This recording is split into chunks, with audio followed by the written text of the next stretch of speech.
On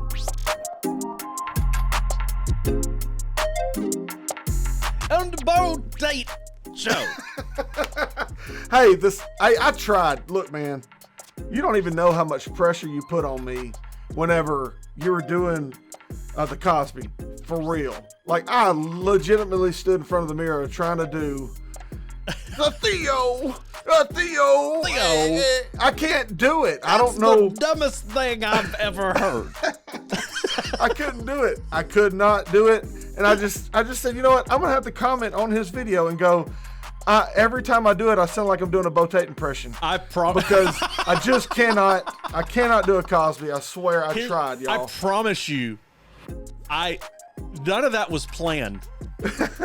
And once I was in, I couldn't get out. All right, so we're going to link that video in the description of this video so y'all can go back and watch that. Please, while you're there, subscribe to Jason Mayfield's channel. By the way, everybody, this is Talking Bibles. Again, this is with Jason Mayfield, my good friend, and we're here for the next episode. We're going to go chop this thing up and drag this thing out. Hey, Jason, can you introduce yourself to our viewers? Hey, I'm Jason Mayfield, formerly the host of the greatest show about Bibles in the universe, Tear Up Your Bible Tools. But we brought that to a close. So if you are looking for a Bible plan, you can go over to tearupyourbible.com, though. Absolutely. And can if you are looking to give to Jason's ministry, can you give them that information? Yeah, you can go over to jasonmayfield.com/give. All of your gifts are tax deductible, and I do not get any of that money as of yet. I mean, if you give a few million, they might want to give me a salary. Yeah. Give enough. That's right. Yeah. Well, look, if you missed our first episode, we talked about Jason's current situation as far as he's stopping reviewing, but he's going to review things that are really significant to him. We talked about what it meant to be a reviewer, and then we kind of did a fun lightning round where we talked about his preferences and whatnot. But we're going to visit some more topics in this episode. I'll link that episode in the description below so you can go down there and check out what we had previously talked about. All right, so on this time, I want to talk about the ESV. Now, you've talked about your channel being kind of it's a Crossway Bible Review channel, but I mean, it's so much more. Unintentionally. Yeah, that's true. It's just where my interest goes, yeah. Yeah, that's right. So why the ESV? Well, honestly, I struggled to switch because I was an NASB guy forever. The first time I read the NLT. And then when I moved over to the NASB, probably in 05. So I was on that for a good 8 years before I even considered the ESV. And what got me was the ESV, Crossway. It's not as good as it used to be. They still make it, but they used to make it better. Is the thin line true tone portfolio design. Yes. And it's just the coolest looking Bible ever. I mean, it's awesome. And so I was always so interested in it, and I wanted to switch over. And so it had got me thinking about the ESV. And, you know, Crossway just rolled out this exceptional marketing. And so everybody and their mother was endorsing the ESV. And if you don't believe that, if you dig far enough, you're going to find John Piper's mom writing an endorsement on their website somewhere. Well, I'll be honest with you. The reason that I love the ESV, and people call me an ESV shill, or I read J.I. Packer, Knowing God. That was one of the most influential books in my life. And to see him on the translation team, pushed me into really digging into the ESV, because previously I'd been NIV. I really hadn't even really been in my Bible much.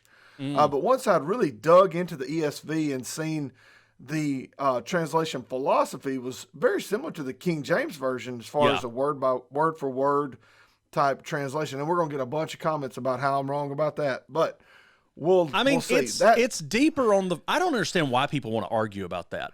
It is further on the formal equivalent scale than it is on the dynamic. And yes, there's a dynamic nature to it, but every Bible has to have a dynamic nature to it. You can't read the thing. Well, the thing is with the English language, you look at the English language is very unique because you can have the same word mean multiple things. You can have one meaning for multiple words. Yeah. And the thing is, hard to put a really accurate Greek or Hebrew to English translation without there being a controversy. It just can't. Absolutely. Because there's so many different variations of tone, of usage, of context, of syntax. I mean, there's so many different variations that, and I feel like the ESV really captured the tone that my mind's eye sees when I read the scriptures. When I'm thinking about, how the attitude, the feeling, the passion would be in this text, then like there's some texts that are harsh and they're meant to be harsh. And I feel like the ESV properly just, projects that. Yeah, so and I would agree, but I also think, it wasn't easy to transition over for me for two reasons. One was the pronouns of deity aren't capitalized, and I had a real problem with that until I realized that everywhere that a deity pronoun is capitalized might not be talking about the deity. True. And so sometimes you got to leave a pronoun is something you really ought to leave open, but to let the text clarify. But the other thing was the not using italics. It bothered me for a long time. And it's one of the things I appreciate about like the NKJV or the NASB. But I will say this, going back NASB, every time I look in my Bible, I'm like, it just doesn't look as clean. And it's harder to focus because of all the stuff happening. I will say that the comfort print that, and all right, so people are wondering, why would format and font make such a big difference in the flow of your reading? It does. It makes a humongous difference.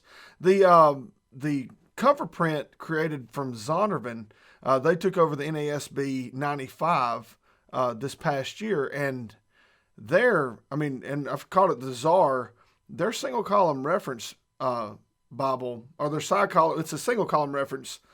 But they call it a side column. Yeah. Yeah. It is magnificent. I mean, really, it draws you in, and the flow of the text is so pleasing to your eyes that you find yourself reading more than you had planned on reading.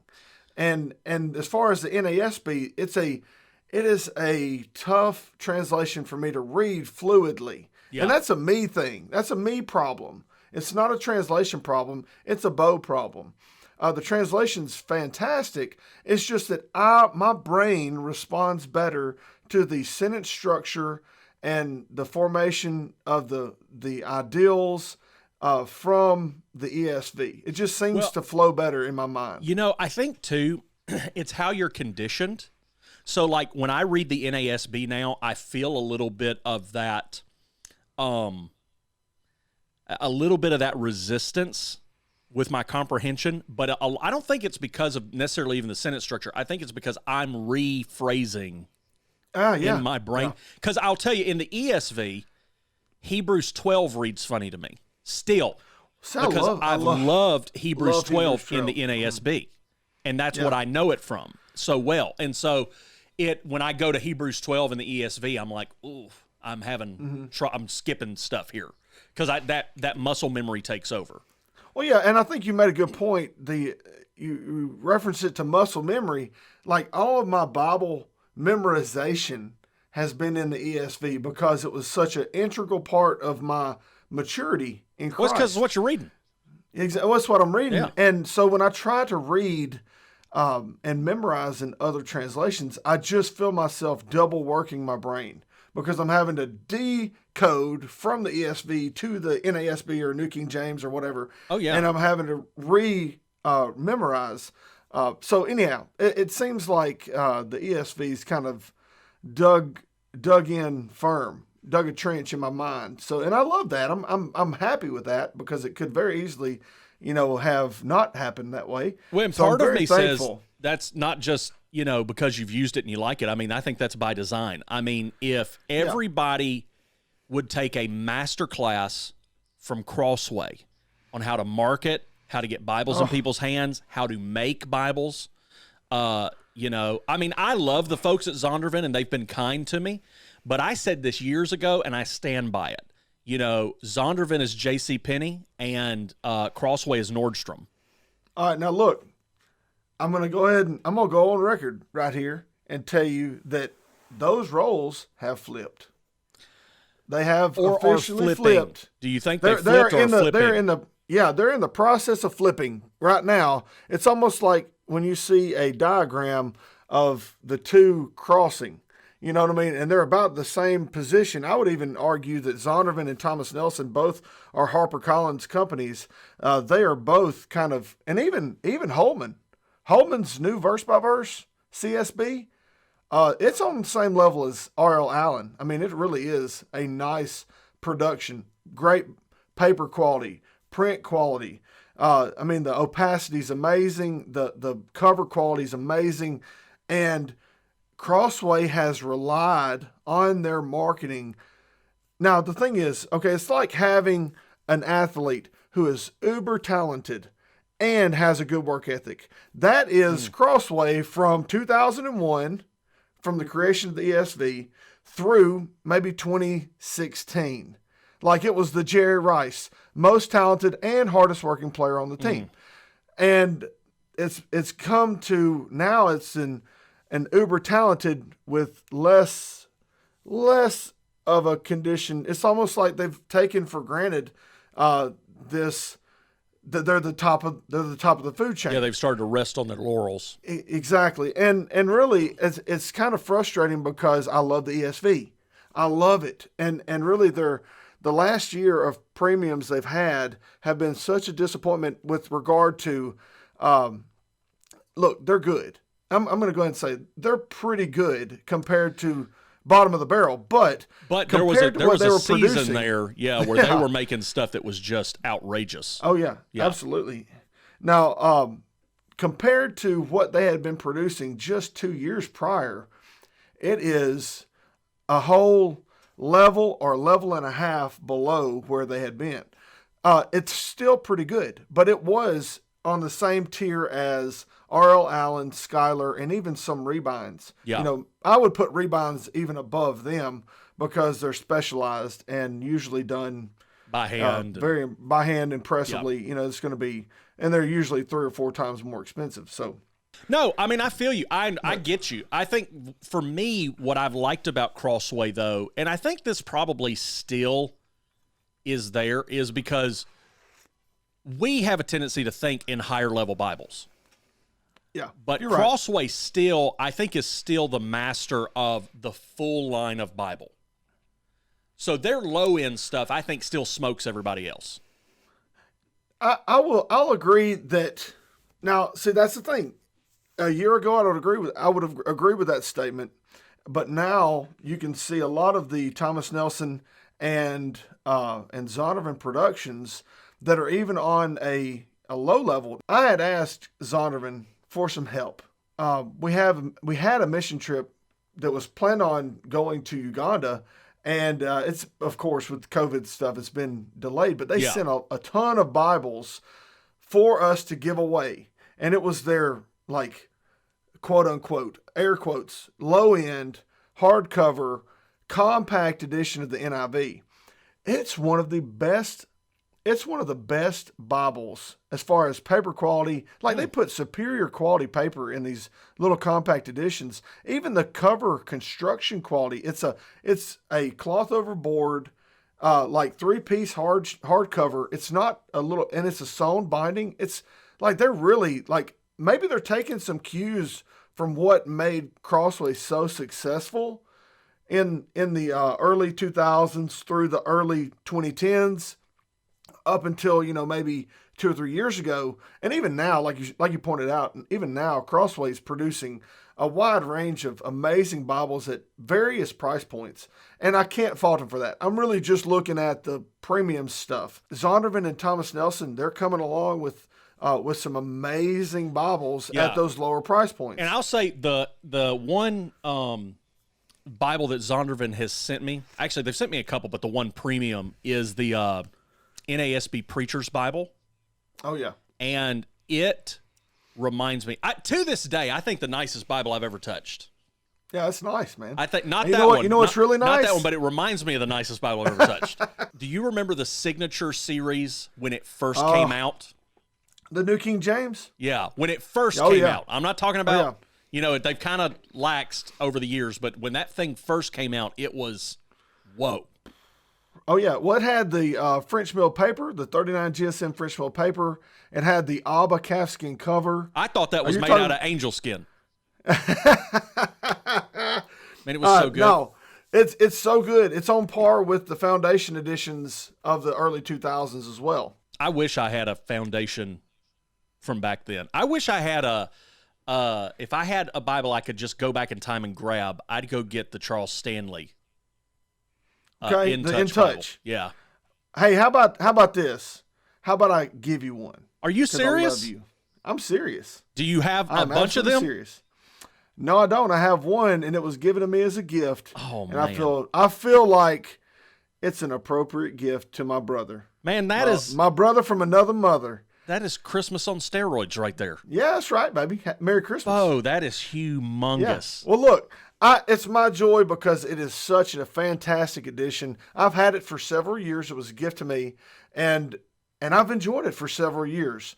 And I would love for you to have it. I really would. Well, and I am a little overwhelmed. I mean, I'm just like, I feel guilty because Jason doesn't give Bibles away. I always give people stuff on video just in case they start crying or something. I'm like, call me on Zoom.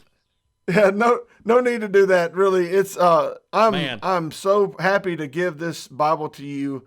Like I said, it was a gift to me, and it would be a joy to my heart for you to have it. Man. And what better gift to my brother Jason than this amazing Bible, which he just said without any kind of preparation. He just said if he had to go back in time and pick one Bible, it would be the In Touch. And I'm like, yeah, I got that. I got you, bro. Man. And you know what? It's even more special because this is the year that Charles Stanley's officially stepping down. And yeah. I'm happy for you, man. I mean, he's what, 229? Only 229, but that's okay. Still if only we have ministries that last that long. I'm telling you what, man. God. I mean, this guy has been. You know why he retired? Why is that? He's not tired. It was COVID. Was it? He just went. You know what? I was cool till y'all wanted to change the whole thing on me. I'm out. Peace. Nobody put me through pandemic training. I'm 306 years old. I'm not dealing with this. All right, lightning round time with my boy Jason. Let's talk pen or pencil in a Bible. Pen. Okay, yeah. That's like gangster right there. Journaling edition or wide margin? Wide margin. Ooh, so you write really small. I tried. All right, now to the really important stuff. Marvel or DC? Oh. Mm-hmm. I see what you got behind you. It's not universal. Because so here's the deal. If you're talking movies, Marvel always smokes them. If you're talking animated movies, DC always wins. 100%, yeah. If you're talking animated series, DC always wins. What's your best animated series? Batman, thank you. I know it. Honestly, I think Justice League. What? And the reason is I think they had, Batman, yes. In terms Animated of Batman was the bomb. Well, here's the thing. In terms of what it did, it was crucial. But by the time they got to Justice League, Batman was so developed. To me, if you shut your eyes and you imagine Batman talking to you. It's the animated one. If you don't imagine Kevin Conroy, you've never watched Batman. That's true. That's Batman. And when they use a different Batman on animated stuff, I immediately go, next. Yeah, next. Move it on. Next, please. All right, Mandalorian. Your take on the Mandalorian? I haven't watched season 2 yet. I've watched season 1. I want to watch it quickly. That's why I've waited. I'm not going to spoil anything. Please, the rest of the internet has so. Please do not spoil this for Jason. But please do not write any spoilers. I will tell you this. I saw something recently that I felt when I read it. Apparently recently, John how do you say it? Favreau? Favreau. Yeah. Jon Favreau was recently hospitalized. Really? Yeah, he suffered major back injuries from pulling the Star Wars franchise out of a deep hole. And he did. And he did. Filoni, You know, and Filoni, man, Filoni did the Clone Wars. We're talking about animated stuff. Filoni did the Clone Wars, and then they partnered together on this Mandalorian series, and it has rescued everyone that, like, I grew up loving Star Wars. I even liked the prequels. I even liked Awakens through number 9. I mean, I even like those. I like them all. There's some plot holes that, I'm willing to overlook. Yeah. But The Mandalorian is like space western. It's awesome. I love it. It's one of my favorite things. I also think it's interesting whenever you can see it from the eyes of a character that is not this uber hero. Like, we're not watching a Jedi. We're just watching a guy who lives in this world. And I think that's a really interesting. But you know what's funny about Star Wars versus Star Trek? Because I'm a Star Trek guy. I'm a Star Trek guy too. See, I watched Discovery. I watched Star Trek Discovery. I went on a huge Picard. I went on a rampage about Discovery the other day on my Do you not like it? You not like it? I don't think anybody who's a major Star Trek fan loves it. On the first 2 seasons, I love their depiction of Pike and Enterprise. I love what they did. Season 2, I felt like they found a good groove. I love it. Yeah. Season 1, about halfway through season 1, I started going, this has to be the mirror universe. So when they did what they did with Lorca, it helped a lot to iron out. Because, you're watching it and you're going, this is not Star Trek. And so it helped iron a lot of those things out. But this season, I agree. I just feel like the political push is so strong that I'm like, I'm overwhelmed at moments. And when they do it and it doesn't serve the story, I'm a little frustrated. And it's more for character armor, character building. I don't mind character building. Story. I just don't really think that we need to spend an hour on ironing out pronouns. But Lightning Round has turned into a discussion. The thing is, I just love Star Trek, man. I can't help it. I geek out. All right, so original or Next Generation? Next Generation. 100%. 100%. I love and appreciate the original series, but it was because Star Trek is such a big universe, and that's what makes it awesome. Is the real, the expansiveness of it. But the original series, they didn't follow canon from one episode to the next. So no, they didn't. People who go back and go, well, and actually, I was going to say that a second ago. The difference between Star Trek people and Star Wars people is Star Wars people go, it doesn't match what happened in the original trilogy. And Star Trek people were like, yeah, it really can't match what happened in the original series. So I like original series movies, but Next Generation shows. How do you feel about Deep Space and Voyager and all these others? Deep Space Nine's my favorite. Is it really? Sound like the Next Generation, man. The TNG, man, they're the best. All right, tell me, favorite character on the Next Generation. On the Next Generation, all right, hey, we're gonna do the Will Ferrell. We're gonna do the Step Brothers thing, and we'll do 1, 2, 3. Favorite character on the Next Generation. Worf. 1, 2, 3. Will Riker. I'll take Worf. Worf is good. Yeah, Worf's awesome. He's not as good as Will Riker, but I think that's informed, from Deep Space Nine and everything too, though. Yeah, that's true. That's true. I can't believe that's your favorite. My pest person, the lady who comes and does all our pest control, she loves the Next Generation. She's got a Next Generation tattoo and everything. But awesome. Still hasn't watched Picard.